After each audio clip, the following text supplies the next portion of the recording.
Hello friends, मेरे story channel पे आप सभी का स्वागत है। मेरी आज की कहानी है इंतज़ार। टेलीफोन काफ़ी देर से बज रहा था। मैं फ़ौरन बाथरूम से निकली और रिसीवर उठाया। क्या कर रही थी? इतनी देर से घंटी बजे जा रही है। आवाज़ मेरी पहचान में नहीं आई। आप कौन बोल रहे हैं? मैंने पूछा। दोस्त। फिर हल्की सी हंसी आई। मैंने पहचाना नहीं। कोई बात नहीं, मैं तो आपको पहचानता हूँ। आप कौन बोल रहे हैं? मैंने फिर पूछा। आशिक ही समझ लो। मैंने फ़ोन काट दिया। टेलीफोन पर बदतमीज़ी आजकल आम बात हो गई है। बस कहीं से टेलीफोन नंबर मिल जाना चाहिए। पर मेरे घर पर अभी तक इस तरह के कॉल्स कभी नहीं आए थे। पता नहीं कौन बदतमीज़ है। मेरे घर का फ़ोन नंबर कैसे मिला? कोई जान पहचान वाला ही होगा। मैंने इस संबंध में अधिक सोचना उचित नहीं समझा। 2-3 दिन बीत गए। मैं फ़ोन की बात भूल गई। एक दिन मैं किचन में काम कर रही थी कि फ़ोन बजने लगा। मैंने रिसीवर उठाया। हाय प्रिया, क्या कर रही हो? तो इसे मेरा नाम भी पता है। कौन है यह? थोड़ी सी उत्सुकता हुई। मैंने पूछा, आप कौन हैं? इतनी जल्दी भूल गई? मैंने बताया था ना, दोस्त हूँ या आशिक हूँ। पर आपका कोई नाम तो होगा। जो नाम तुम्हें पसंद हो वही रख लो। अजीब आदमी है आप। आप फ़ोन क्यों कर रहे हैं? अरे, बस प्रश्न ही पूछोगी या कोई दूसरी बात भी करोगी? जब मैं आपको जानती ही नहीं तो बात क्या करें? मैंने पूछा था कि अभी तुम क्या कर रही थी? खाना बना रही थी किचन में। मेरे मुंह से निकल गया। अभी से? अभी तो 5 बजे है।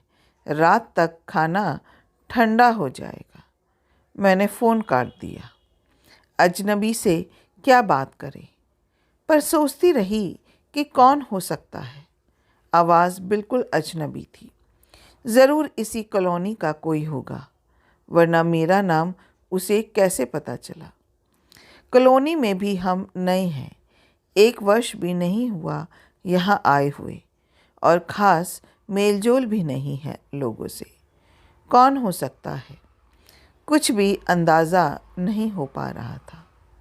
2 दिनों बाद फिर उसका फ़ोन आया। मेरे हेलो कहने से पहले ही उसे बड़े अपनत्व भरे शब्दों में उसने पूछा, प्रिया, फ़ोन क्यों काट देती हो? आपको कैसे पता चला कि फ़ोन मैं ही उठाऊंगी? मैंने पूछा। पता है मुझे। तुम क्या कर रही थी? वह हंस पड़ा। अरे नहीं, मैं तो बस आशिक हूँ। फ़ोन क्यों किया? तुम मुझे अच्छी लगती हो। तुम्हारी आवाज़ सुनने के लिए फ़ोन करता हूँ, बस। क्या आपको मेरे बारे में कुछ पता है? मैं अंदर से हिल सी गई थी। हाँ, सब कुछ पता है। क्या आपको पता है कि मैं शादीशुदा हूँ? और उसने मेरी बात बीच में ही काट दी। हाँ, मालूम है। तुम्हारे 2 प्यारे प्यारे बच्चे भी हैं। फिर भी आप मुझसे बातें करना चाहते हैं? प्रिया, लगता है तुम डर गई हो। तुम डर रही हो कि मैं तुमसे कुछ चाहूँगा, या मैं तुमसे कोई ऐसी बात करना चाह रहा हूँ जो शालीनता की सीमा से पार हो। सामान्य रूप से एक सुंदर स्त्री से कोई पुरुष अकेले में जिस तरह की बातें या व्यवहार करता है, शायद तुम सोच रही हो कि मैं भी वैसा ही कुछ करने जा रहा हूँ। पर डरो मत, विश्वास रखो, ऐसा कुछ नहीं होगा। मैं तुमसे कुछ भी नहीं चाहता। मैंने कुछ नहीं कहा, चुप रही। अच्छा, बाद में बातें करेंगे। उसने फ़ोन काट दिया। बातचीत से लगा कि आदमी पढ़ा लिखा है, पर है कौन और क्या चाहता है मुझसे।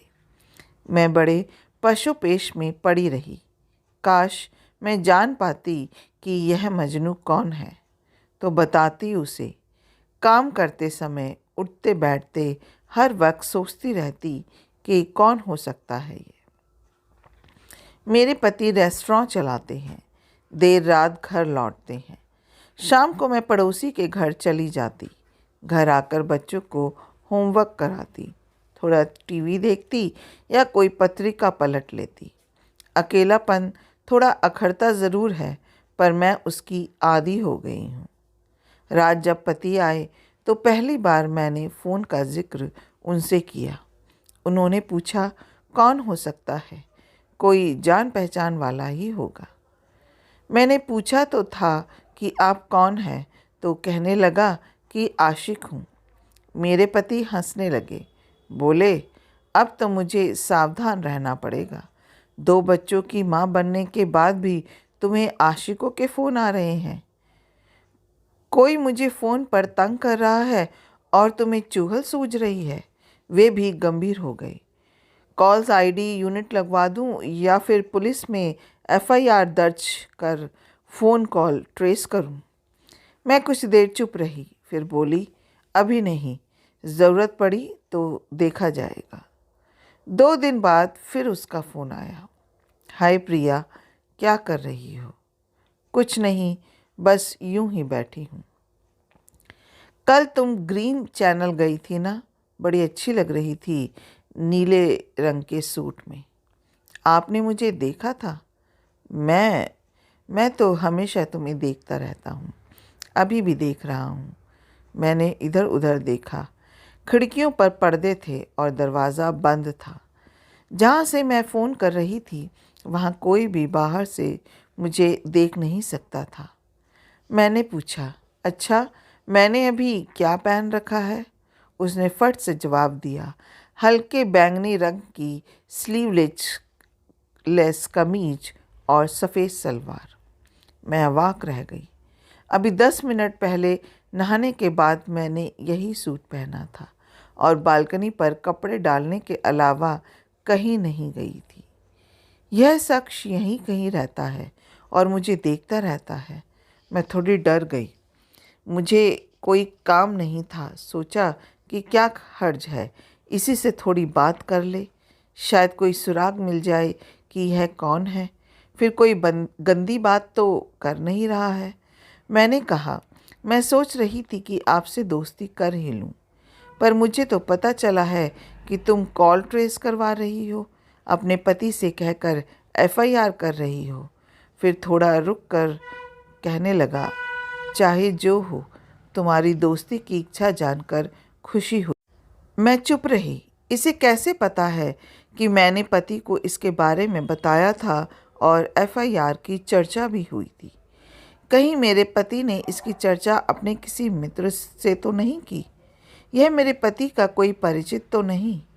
मेरी चुप्पी भांप कर उसने कहा, देखो प्रिया, तुम मुझे अच्छी लगती हो, इसी से मैंने तुम्हारी और दोस्ती का हाथ बढ़ाया। यदि मैं मित्र की तरह 2 बातें कर रहा हूँ तो कोई बुरी बात तो नहीं है। मैं फिर भी चुप रही। मैंने उसके बारे में जानना चाहा, क्या आप सर्विस करते हैं? नहीं, मैं जूतों की दुकान चलाता हूँ। अच्छा, कोई आया है, फिर बात करेंगे। उसने फ़ोन काट दिया। 2 दिन कोई फ़ोन नहीं आया। तीसरे दिन घंटी बजी। मेरे हेलो कहते ही उसने पूछा, हाय प्रिया, कल कहाँ चली गई थी? मैं मूवी देखने गई थी। ज़रूर कॉमेडी फिल्म देखने गई होगी। मुझे पता है कि तुम्हें कॉमेडी फिल्में पसंद है। और क्या पता है मेरे बारे में? आज पता नहीं क्यों मुझे वह अजनबी नहीं लग रहा था। सब कुछ पता है, जैसे तुमने होटल मैनेजमेंट कर रखा है, तुम्हें कविताएं और गीत पसंद है।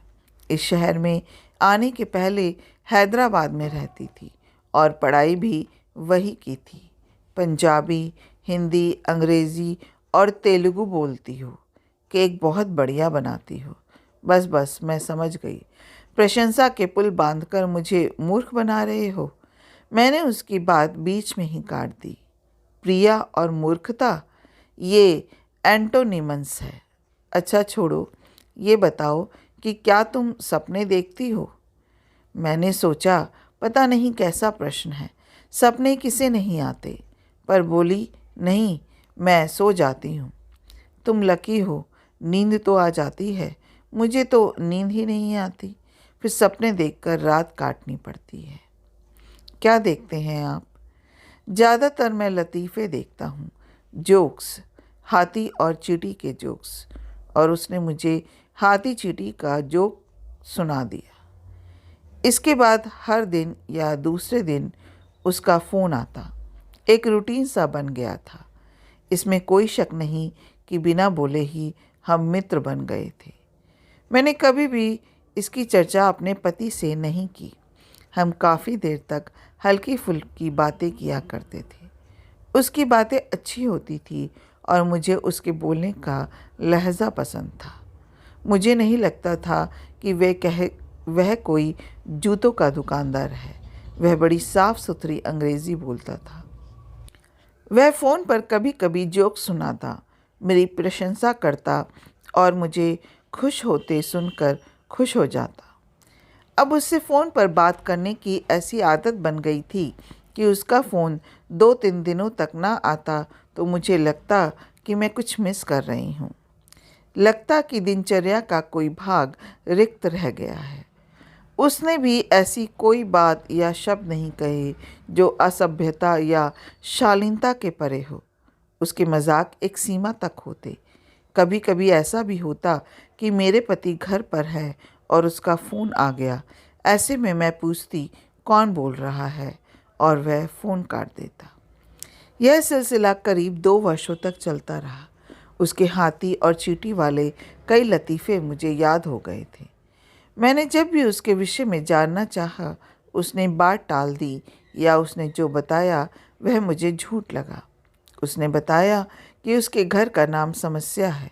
उसकी एक बेटी है जिसका नाम चिंता है। मैं जानती थी कि वह झूठ बोल रहा है।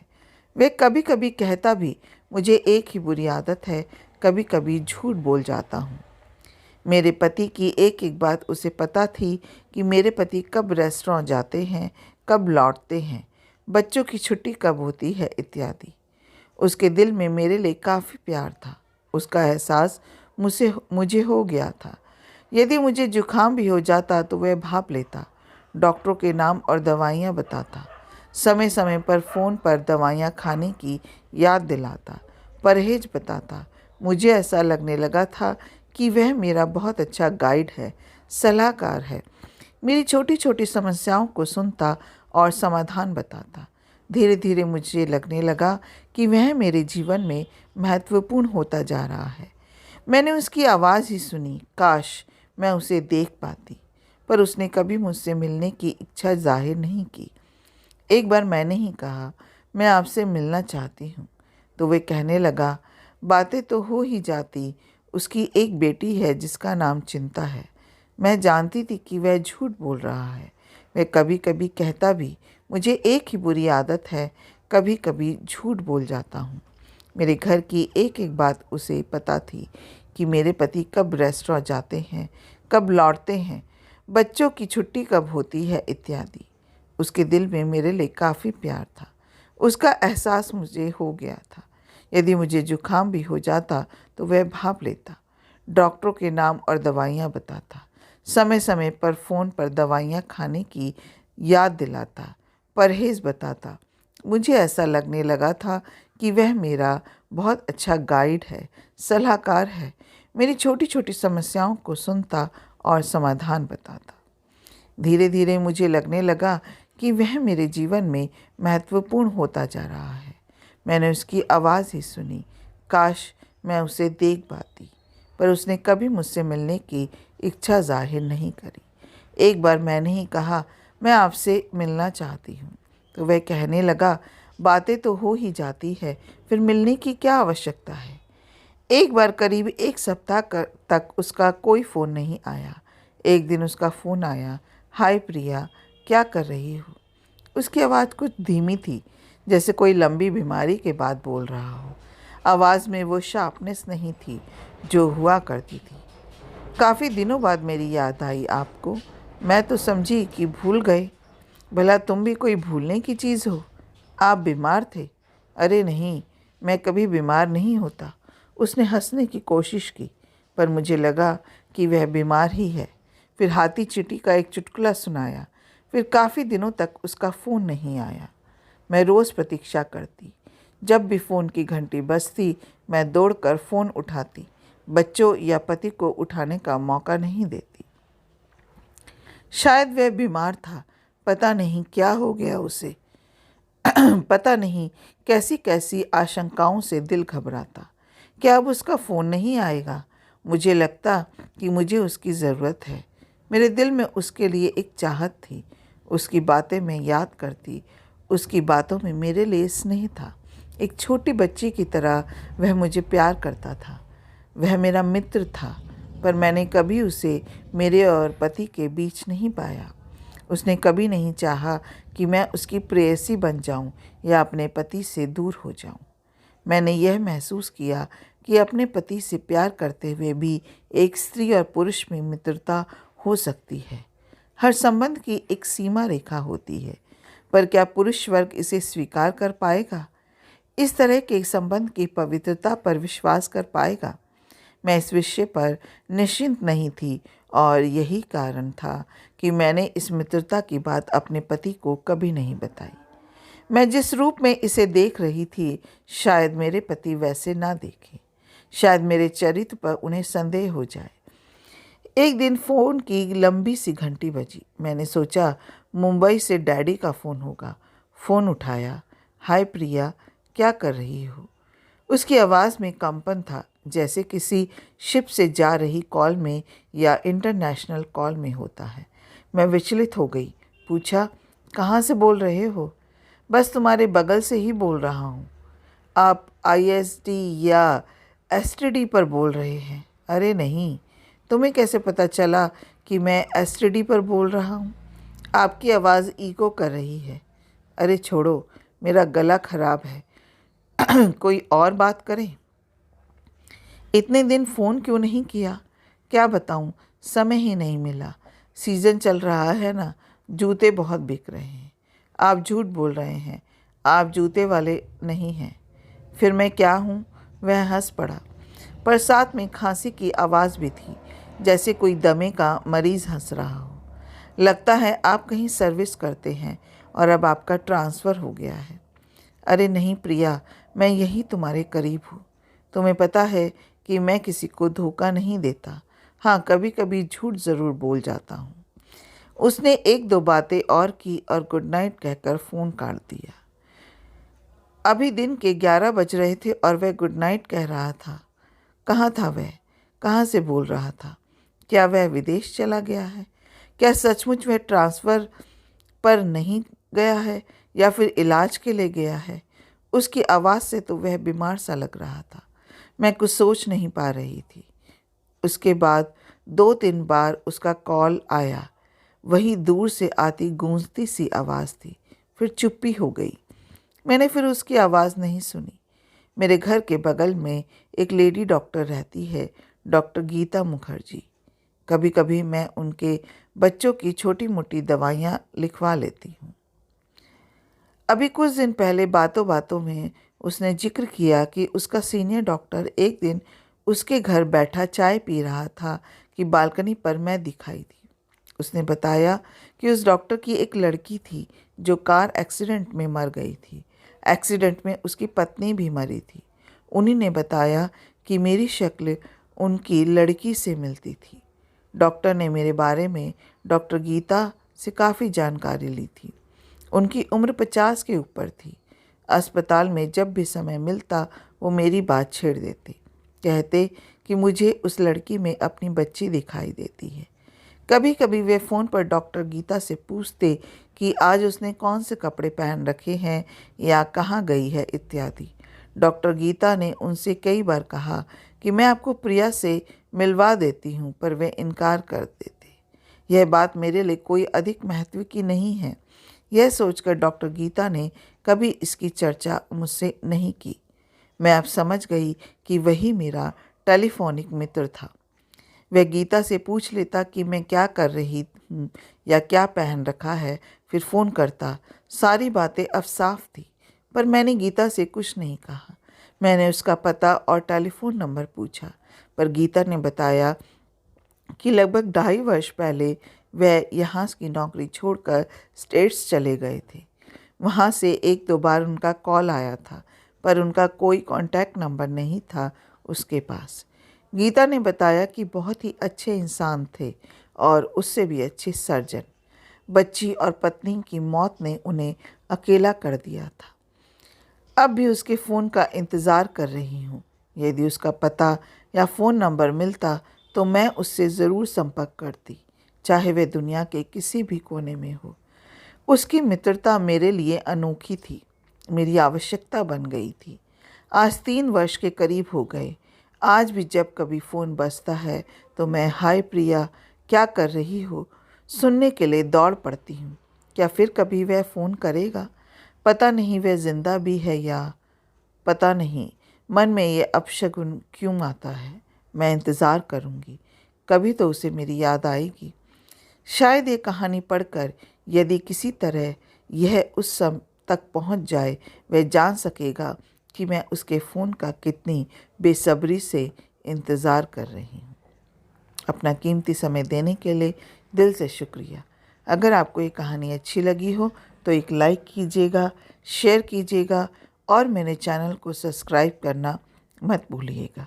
फिर मिलते हैं एक नई कहानी के साथ। जय हिंद।